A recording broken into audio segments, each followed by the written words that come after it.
안녕하세요. 오늘은 토머스 쿤의 기념비적인 저서 과학혁명의 구조를 바탕으로 과학이 진짜 어떻게 발전하는지 그 핵심 원리에 대해 한번 이야기해 볼까 합니다. 자, 간단한 질문으로 한번 시작해 볼까요? 우리가 학교 다닐 때 산소는 누가 발견했다고 배웠죠? 누가? 그리고 언제? 근데 이 질문 파고들면 파고들수록 답이 생각보다 훨씬 복잡해집니다. 보시는 것처럼 적어도 3명의 과학자가 산소 발견에 공을 주장할 만한 근거가 있습니다. 자, 그럼 진짜 최초 발견자는 대체 누구일까요? 바로 이 질문에 답하려는 시도 자체가 우리에게 아주 중요한 사실을 알려주거든요. 우리가 흔히 생각하는 유레카 하는 그런 번뜩이는 순간, 어쩌면 그건 환상일지도 모른다는 거죠. 그러니까 쿤의 주장은 이겁니다. 발견은요, 어느 한순간에 짠 하고 일어나는 단일 사건이 아니라는 거예요. 시간을 두고 서서히 완성되는 일종의 과정이라는 거죠. 이런 혁명적인 변화가 어떻게 일어나는지 제대로 이해하려면 우리도 관점을 좀 바꿔야 합니다. 자, 그럼 이제 본격적으로 한번 들어가 볼까요? 어떻게 아주 작은 의문 하나가 생각의 틀을 뒤흔드는 거대한 혁명으로 이어지는지 그 과정을 우리 함께 따라가 보시죠. 모든 혁명의 시작점에는 기존의 틀로는 설명이 안 되는 현상, 즉 과학자들이 변칙성이라고 부르는 게 있습니다. 이 개념 말이 좀 어려운데요. 아주 재미있는 심리학 실험을 보면 바로 이해가 되실 겁니다. 참가자들은 당연히 정상적인 카드를 볼 거라고 생각했겠죠. 그러니까 처음에는 뇌가 그냥 그렇게 믿어버리는 거예요. 근데 이게 반복되니까 점점 혼란스러워지는 거죠. 결국엔 자기가 알던 규칙이 완전히 틀렸다는 걸 깨닫고 엄청난 좌절과 위기를 느끼게 됩니다. 바로 이 순간, 이 혼란의 순간이 핵심입니다. 내가 알던 규칙, 그러니까 낡은 패러다임이 더는 통하지 않는다는 게 분명해지는 바로 그 지점이죠. 그리고 이건 과학의 역사에서도 똑같이 일어났습니다. 과학에서 이 변칙성이라는 건요, 그냥 계산 실수 같은 게 아닙니다. 기존의 게임 규칙으로는 도저히 풀 수가 없는 완전히 새로운 종류의 수수께끼가 나타난 거죠. 그리고 이 풀리지 않는 문제들이 계속 쌓이면 결국 위기가 찾아옵니다. 변칙성 하나쯤 무시할 수도 있겠죠. 그런데 이런 것들이 계속 쌓이면 어떻게 될까요? 네, 심각한 변칙성들이 누적되면 그 분야 전체가 아주 깊은 혼란에 빠지게 됩니다. 일종의 직업적인 불안감까지 느끼게 되는 거죠. 역사를 보면 이런 사례가 많습니다. 코페르니쿠스가 나오기 전 천문학이 바로 그랬고요. 라부아지에 이전에 화학도 마찬가지였습니다. 한마디로 그들이 믿고 있던 현실의 지도가 실제 세상과 전혀 맞지 않게 되어버린 겁니다. 이게 정말 중요한 포인트인데요. 과학자들은 자기가 평생 믿어온 이론을 그렇게 쉽게 버리지 않습니다.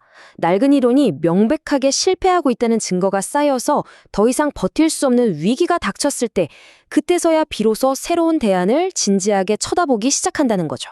사실 태양이 우주의 중심이라는 생각, 이거 코페르니쿠스보다 무려 1800년이나 전에 이미 나왔던 아이디어였습니다.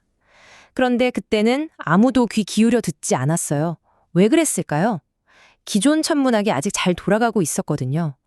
심각한 위기에 빠지고 나서야 사람들은 먼지 쌓인 서랍에서 이 급진적인 아이디어를 다시 꺼내 든 겁니다.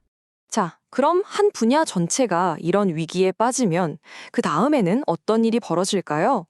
이때의 반응은 그냥 낡은 이론을 조금 손보는 수준이 아니에요. 세상을 보는 방식을 아예 통째로 바꾸는 것, 즉 혁명이 일어납니다. 라부아지에를 한번 보세요. 그는 그냥 산소라는 새로운 기체 하나를 발견한 데서 그치지 않았습니다. 연소라는 현상 자체를 완전히 새롭게 정의했죠. 이걸로 플로지스톤이라는 낡은 패러다임을 그냥 무너뜨려 버린 겁니다. 이게 바로 진짜 과학혁명이죠. 이런 패턴은 계속해서 반복됩니다. 1895년이었어요. 빌헬렌 윰트겐이라는 과학자가 음극선 실험을 하고 있었는데 이상하게 방 건너편에 있던 스크린이 저절로 빛을 내는 겁니다. 이건 기존의 어떤 이론으로도 설명이 안 되는 완벽한 변칙성이었죠.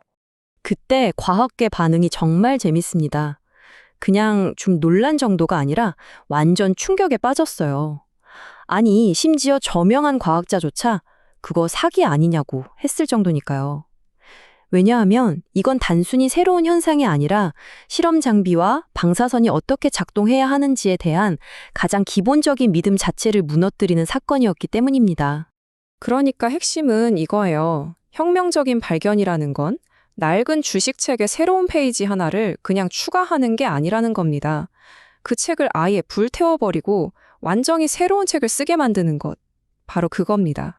자, 이제 이 모든 논의를 통해서 우리가 도달하게 될 어쩌면 가장 중요하면서도 좀 역설적인 결론에 대해 이야기해 볼 시간입니다. 정상과학에서 혁명으로 가는 길, 딱 이 패턴을 따릅니다. 안정된 틀 안에서 열심히 퍼즐을 풀다가 도저히 풀리지 않는 퍼즐을 만나 위기에 빠지고 결국엔 게임의 규칙 자체를 새로 만들어버리는 거죠. 일종의 순환 과정이라고 볼 수 있습니다. 근데 여기서 정말 역설적인 사실이 하나 있습니다. 뭐냐면요. 그 낡고 엄격해 보이던 패러다임이 없었다면 이런 혁명적인 발견도 애초에 불가능했다는 겁니다. 왜냐하면 뭐가 정상인지에 대한 아주 정교하고 구체적인 기대가 있어야만 우리는 비로소 뭐가 비정상인지를 알아차리고 진짜로 깜짝 놀랄 수 있으니까요. 이 혁신의 모델, 비단 과학계만의 이야기는 아닐 겁니다. 지금 우리가 일하고 있는 분야 혹은 우리 사회를 한번 생각해 보죠. 모두가 당연하게 여기는 규칙들 사이에서 뭔가 좀 이상한데? 하고 느껴지는 것들, 잘 맞지 않는 불편한 데이터 같은 그런 변칙성 말입니다. 혹시 없으신가요? 어쩌면 바로 그 사소해 보이는 균열 속에 다음 시대를 이끌 엄청난 기회가 숨어 있을지도 모릅니다.